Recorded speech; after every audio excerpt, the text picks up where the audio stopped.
The evening sun cast a honeyed glow across the small countryside kitchen, where the scent of garlic, butter, and the faint salt of the sea mingled in the air.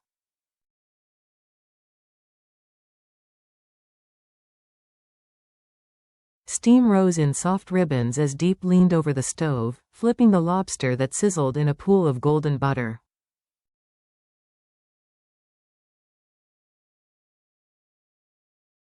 Each motion carried a kind of reverence. This was not just another meal. Tonight marked the beginning of something new.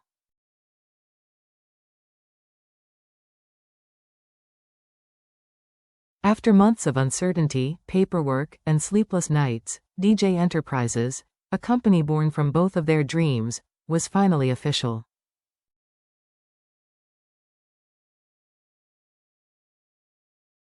The name, an elegant merging of Diep and James, now existed not just on documents but in their hearts.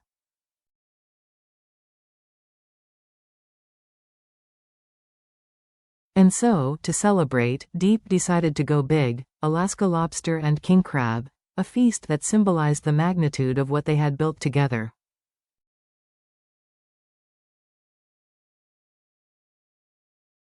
Outside, the countryside quieted into dusk. The horizon glowed with the last traces of daylight.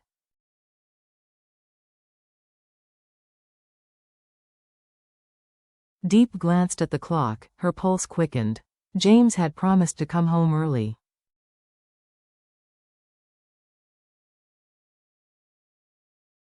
Right on cue, the sound of the front door opening echoed through the house.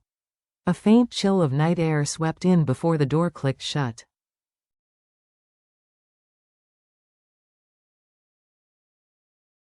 James appeared in the doorway, still in his suit, the day's weariness melting from his face as soon as he saw her.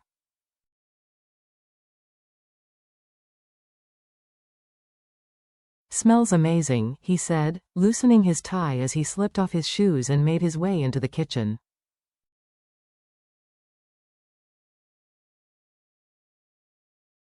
Diep turned, teasing, "You look too handsome for dinner at home. Were you on a red carpet or at the office?"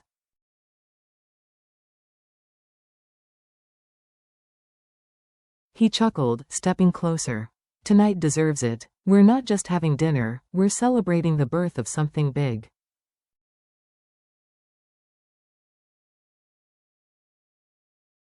"Our company," Diep said softly, her lips curling into a proud smile. "Exactly. DJ Enterprises is official."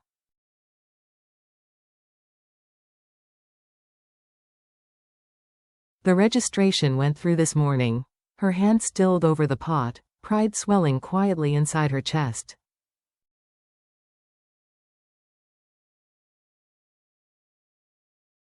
"You did it," she whispered. "We did it," he corrected, eyes bright. The aroma of buttered shellfish filled the space as James rolled up his sleeves.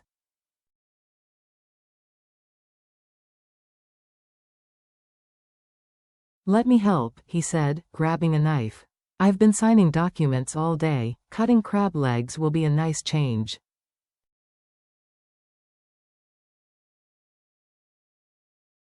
Diep laughed. "If success tastes like this, I hope we can afford it." Together, they prepared the meal, moving in a familiar, wordless rhythm.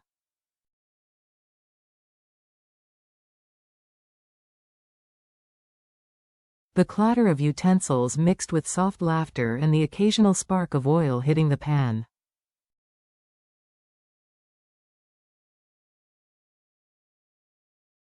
It was an ordinary kitchen, yet tonight it felt sacred, alive with the quiet hum of accomplishment and shared purpose.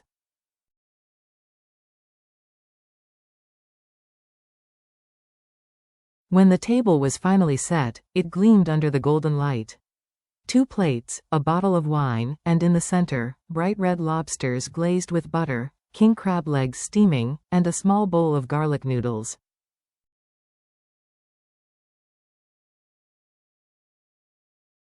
James poured the wine. "To new beginnings," he said. Diep lifted her glass, smiling.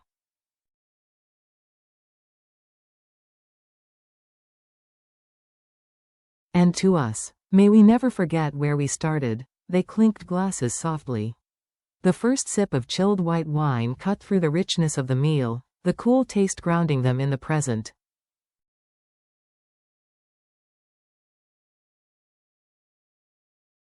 Silence followed, but it was the kind of silence shared between two people who had weathered storms together and learned to find peace in the pauses.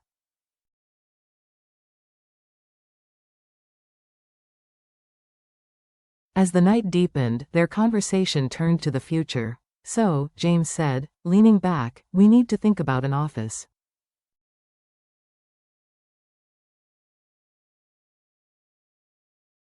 "I found a few rental listings near the Riverside district, lots of light, good view, close to clients."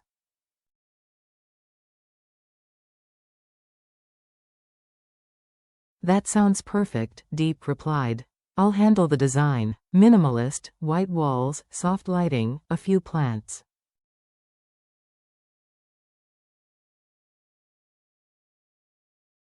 He smiled. "You've always had the eye for that." Diep brushed a stray strand of hair behind her ear.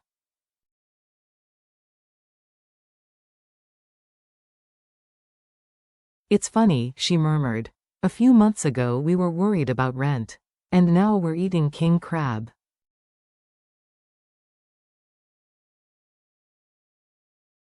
James laughed, raising a claw in mock salute. "Fake it till you make it, right?"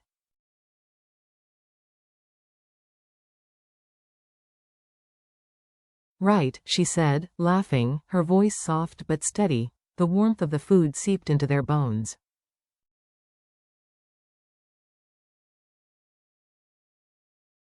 The struggles, the layoffs, the sleepless nights, the uncertainty, all seemed to fade, replaced by something deeper, faith in what they were building together.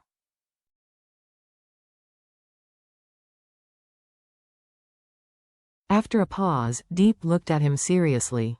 "Do you ever feel scared?" He set down his fork, thinking.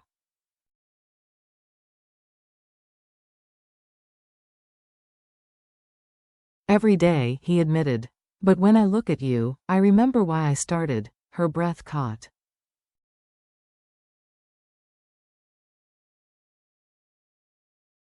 "James," he reached for her hand across the table. "You believed in me when no one else did."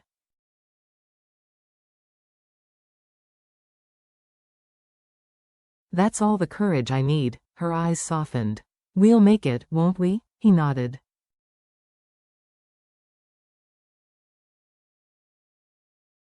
"We will. DJ Enterprises isn't just a company, it's a promise." Outside, rain began to fall, tapping lightly on the roof.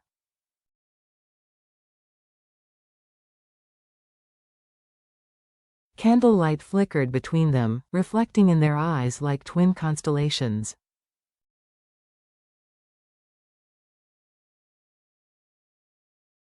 Diep stood to refill their glasses, humming under her breath. When she turned, James was watching her, really watching her.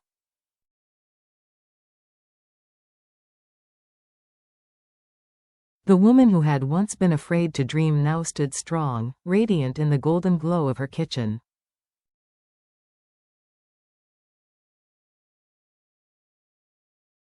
"You know," he said suddenly, "we should plan a launch party." Diep nearly spilled the wine.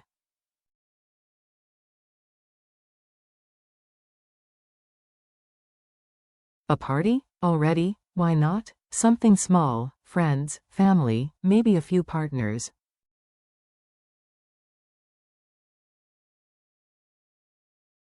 She shook her head, laughing. "You're serious? Completely? And I'll cook next time."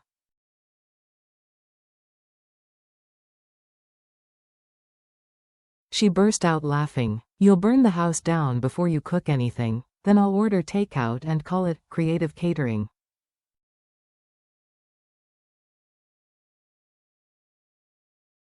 Their laughter filled the room again. Later, when the dishes were washed and the wine bottle stood empty, they settled on the couch.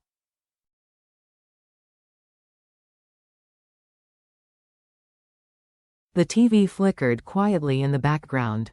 Diep rested her head on his shoulder.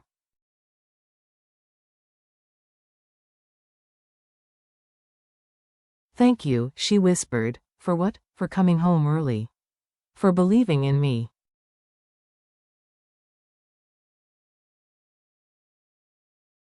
James brushed her hair gently. Thank you for believing in us. Outside, the rain softened to a lullaby.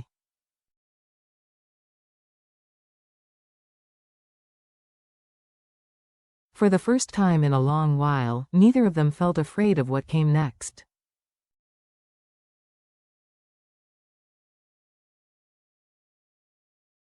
The next morning dawned quietly. Diep stood barefoot in the kitchen, brewing coffee instead of cooking seafood.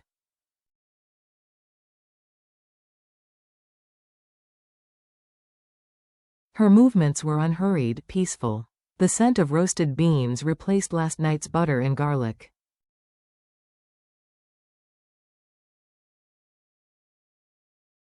James emerged from the bedroom, hair still damp, sleeves rolled up, phone pressed to his ear.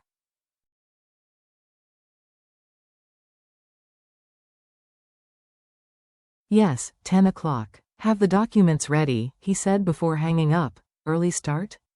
Diep asked, handing him a mug.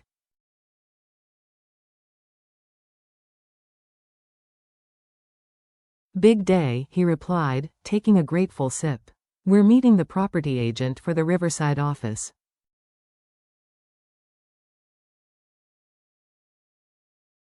She smiled. Yesterday we talked about it. Today we're doing it. That's how dreams work, James said.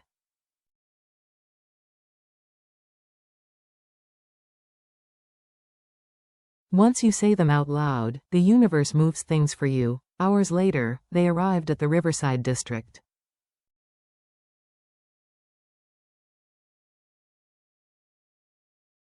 The city buzzed with morning energy, cafes opening, the river shimmering in the light.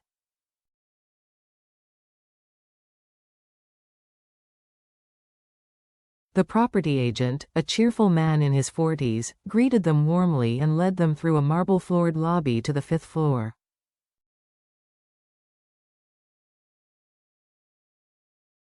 When he opened the door, sunlight poured in through large windows overlooking the river.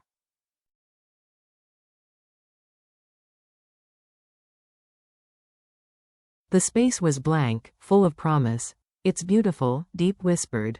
James's eyes swept across the room.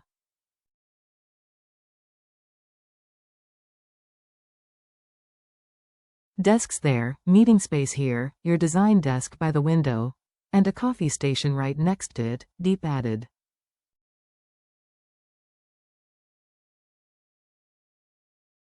I want people to feel inspired when they walk in. The agent smiled. This place will be something special.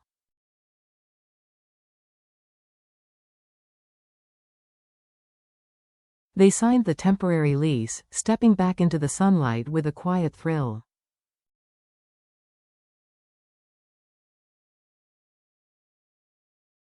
James squeezed her hand. This is it, Diep. Our start. She nodded, eyes shining.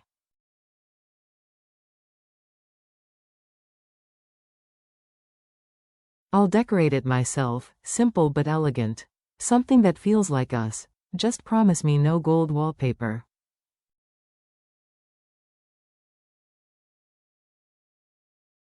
She laughed, playfully nudging his arm.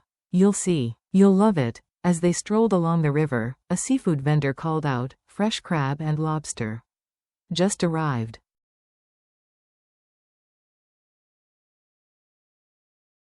Diep exchanged a look with James. Company lunch? She asked. Why not? He said. Yesterday was company dinner.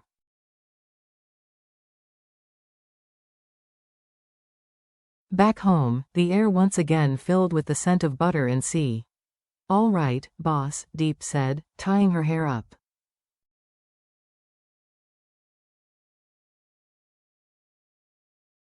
You're my assistant today, James saluted. Yes, ma'am. What's my first task? Crack the crab shells.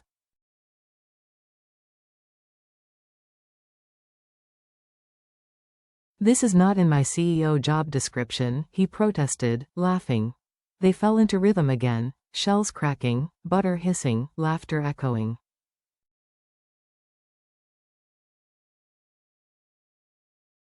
Diep glanced at him softly. You know, I used to be scared of dreaming too big. But with you, it doesn't feel scary anymore.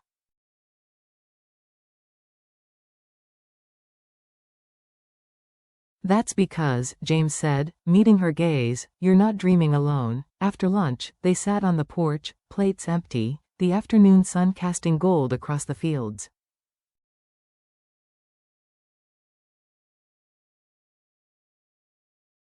James exhaled deeply. When I lost my job last year, I thought it was over. I felt useless.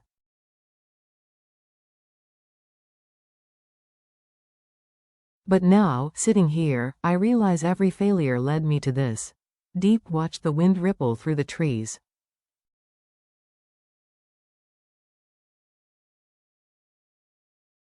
Sometimes we have to be broken before we know how strong we can be. He smiled softly.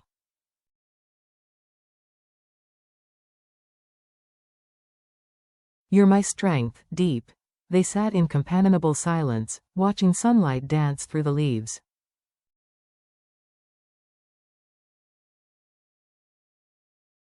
Then Diep spoke, her tone light again. When we open the office, I'm putting a rule on the wall.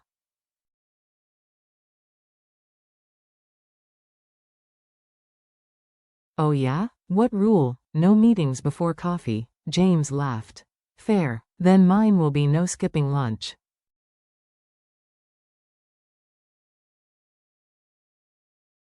Deal, she said, hooking her pinky with his.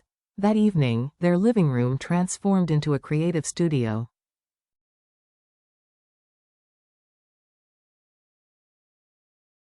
Papers spread across the floor, laptops open, design sketches scattered everywhere.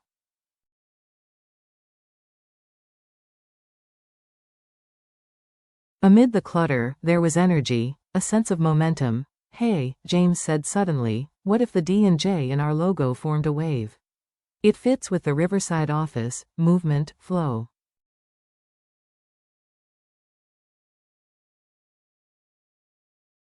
Diep's eyes brightened. That's brilliant. She began sketching. See? You've got a designer's mind.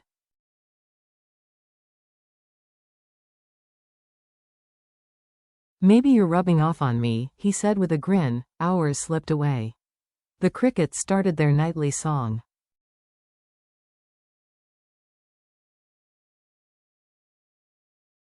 The faint murmur of the river seeped through the window. I think that's enough for today, Diep said, stretching.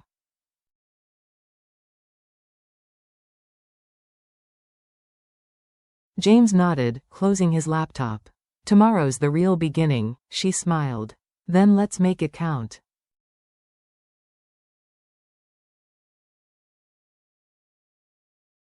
He pulled her close. We already are. Later, lying in bed, the moonlight painted silver patterns on the wall.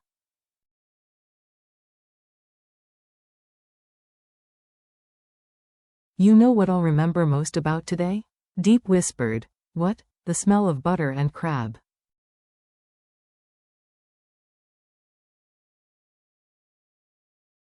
And the sound of you laughing, James chuckled softly. Then I guess I'll have to keep making you laugh.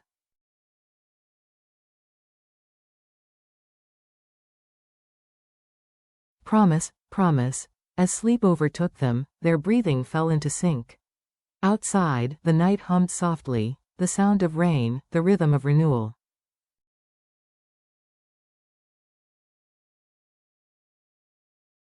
Their company was small, their future uncertain, but in that quiet space between dreams and dawn, they already had everything that mattered. Love, courage, and the taste of Alaskan lobster and king crab, the flavor of beginnings.